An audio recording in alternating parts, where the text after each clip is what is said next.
Hello everyone and welcome to a really awesome game from round 7 of this year's US Chess Championship between Robson and Hans Moke Niemann. And interestingly, Hans never defeated Ray in classical chess. First game they ever played in 2021 ended in a draw. Then in the US Open Championship, Ray defeated Hans in 2022, and in 2023 in this same competition, the US Chess Championship, Robson was victorious again. So Hans is definitely looking for some payback. Let's see if he's able to do so. Ray with white opens with pawn to e4. We have pawn to e5, sorry about that, and knight to f3. Okay, nicely developing. We have knight to c6 and bishop to b5. And Hans said, all right, I'm done losing to you. Let's play the Berlin defense. So it's either going to be a draw or I'm going to beat you somehow. We have pawn to d3, bishop to c5, and bishop captures on c6. D captures and castles kingside. We've seen this like a thousand times already. We have bishop back to d6. There are different ways you could use to defend the d5 pawn. You could pin the knight with bishop g4. You could defend it with queen to e7, knight to d7. And we've seen all of these moves played. Bishop to d6. Those are the four mostly played moves. We have knight b to d2 and bishop to e6. We have pawn to d4, striking immediately in the center, knight to d7, and now we have a trade on e5. D captures, knight captures, bishop captures, and pawn to f4. Of course, bishop to d4 with check. You're not just going to invite pawn to f5, king to h5, and now pawn to f5, preventing Ray from executing pawn to f5. We have queen to h5 with check, pawn to g6, and now queen back to e2. We have castles kingside, and the position has been reached before. For example, Hikaru played it against Wesley So, Anand also played it against Wesley So, Caruana played it against Grishuk, and in all of those games, knight to f3 was played, which makes sense. You put pressure on the bishop, you prepare to develop your own light square bishop, and you free up, once the bishop is developed, for rook a to d1. But here we have the immediate rook to d1, and it is now as of move 15 that we have a completely new game, and this is something that, well, it's hard to say if Ray prepared at home because he already, okay, sorry about that, you guys don't see the clock times, perhaps prepared at home, but yeah, he did spend some 15 minutes to get to this position, and Hans is playing pretty much instantly. Let me just load this up. There we go. Yeah, Hans is playing this pretty much instantly, and he hasn't spent even 5 minutes on the clock. We have queen to e8, again an instant reply, so obviously Hans is doing his homework at home, and here Ray has to decide, is e5 a move? Should we keep the bishop on this diagonal, prevent it from returning to this diagonal? Is f captures on e4 ever a move? Do we even mind if our knight comes to e4? Could be very interesting. Knight comes to g5, maybe put some pressure on black's king side. But after some 30 minutes of thinking, he plays pawn to e5. And the engine really likes it. He says, oh, all right, with knight to f3, pawn to e5 is by far the best, as you do get a passed pawn. So regardless of what happens, you have a passed pawn.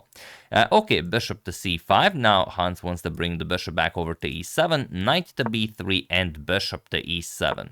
You could also consider bishop to b6 to keep the bishop on this diagonal, but the bishop definitely has a purpose here, as you'll see later on. We have bishop to e3, queen to f7, and now knight to c5, putting pressure on the bishop, sort of inviting bishop captures on a2, but of course that's not really a move because b3 just traps the bishop, so hope you guys were not considering that. And if you ever, watched maybe the World Chess Championship match between Fischer and Spassky, you know that, okay, you don't just capture a pawn with the bishop. So bishop to c4 attacks the queen, queen f2, and pawn to b6, kicks away the knight, or pawn to b3, offers a trade, bishop back to e6, and now knight captures on e6, removing the bishop pair from Hans's hands. Bishop, queen captures on e6. We have queen to e2, and now pawn to a5. Queen to a6 could be a little bit annoying, so you don't mind pawn to a5. Pawn to a4, and now rook f to d8. Hans counters the rook on the d file. Pawn to h3 and pawn to h5. We have bishop to f2, the queen having more squares now, but also if Hans ever moves the bishop from e7, then bishop to h4 could be a brilliant idea, as it would win you the d file for your rook. So what you should never do is move this bishop from the control over of this diagonal. We have rook to d5, pawn to c4, chasing the rook away, and Hans brings the rook back. We have queen to e1, and now Hans should continue with something like pawn to c5, but he plays bishop to b4. We have attacking the white queen. We have queen to e2, and now bishop back to e7. Hans can't really allow this pawn, this other bishop to occupy the h4 square and then gain control over this diagonal and over the d8 square. And here we have pawn to c5. It was a 9-minute thing, and Ray is already down to 6 minutes on the clock, which Hans, of course, will try to take advantage of. B captures on c5, tripling Hans's pawns, and now queen to c2, putting more pressure on the c5 pawn.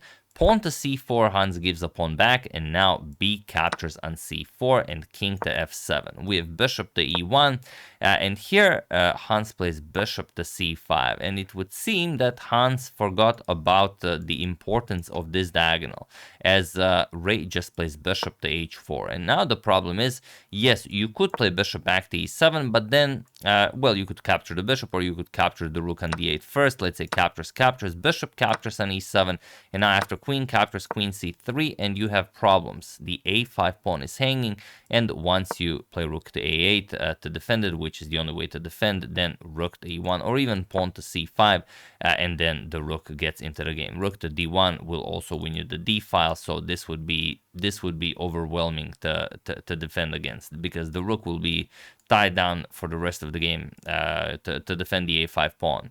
So after bishop to h4, rook comes to b8, and now we have rook to d3. Ray says, all right, thank you for the d file. I'm just going to double up here.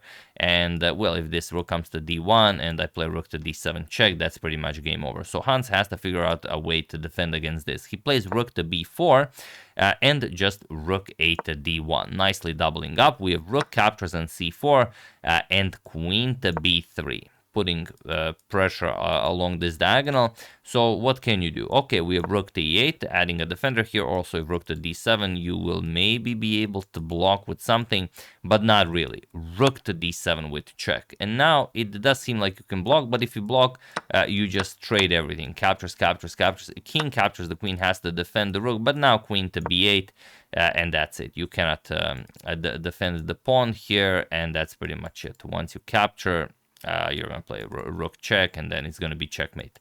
So not much to do here, or just a nice check followed by rook to d7. Everything is winning here. So after rook d7 check, we have king to g8, and now bishop to f6, and there is nothing more that Hans can do here. Yes, Ray only has 30 seconds on the clock, and he still has to reach time control. He needs to make one more move, but that one move is not difficult to spot regardless of what Hans plays. Hans played rook captures on f4, and Ray immediately played queen to g3, and he was in this position on move 40 that Hans Niemann resigned the game, as there is nothing more to be done here. Queen captures rook is the threat, and also queen captures g6, which will be check, and then you will play queen to g7 checkmate, and there is no way to defend. Even if you give up the rook with something like this, let's say queen to d3, threatening queen captures, and if queen f5, just a nice check to pick up the bishop, but you don't really need the bishop. You're gonna checkmate the black king. So yeah, brilliant stuff by Ray Robson, yet again crushing Hans Niemann. This is the third time he does it in a row, a third US championship he does it in a row, so I guess there's no other way to put it. Ray Robson is Hans Niemann's kryptonite. And yeah, I'm gonna tell you what happened in some of the other matchups, as I'm not sure I'm gonna be able to cover any more of them today.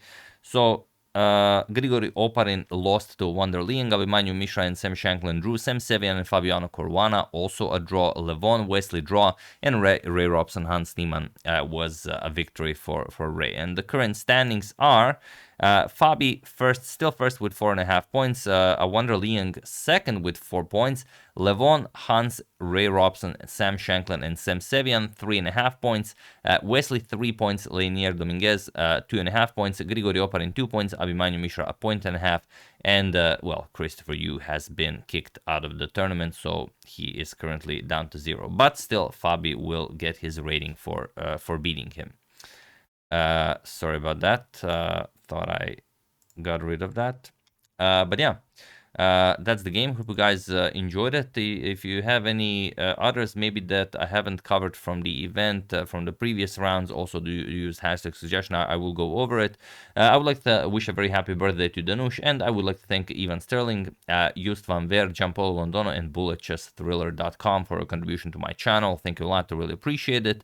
As usual, you can check 2 of my previous videos here. Thank you all for watching, and I will see you soon, continuing the coverage of this wonderful event until it finishes. Thank you all. I will see you soon, and have an excellent rest of your day.